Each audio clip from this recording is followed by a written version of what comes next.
Hi, thanks for joining us again. In this segment I want to talk a little bit about the annoyance of a bath fan making a lot of noise or cold air that tends to blast back into your dryer.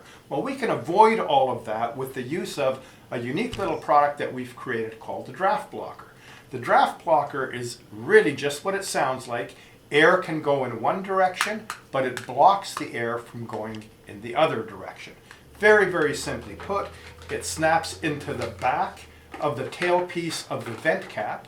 Therefore, again, air can expel, but air can't come back into that dryer. How often have we left a piece of clothing in a clothes dryer on a winter's morning, you take it out and it's cold and damp? Well, this will stop that from happening. Really, really simple, easy addition, saves a great deal of frustration. It's called the DraftBlocker, and really a nice, simple little apparatus. Thank you.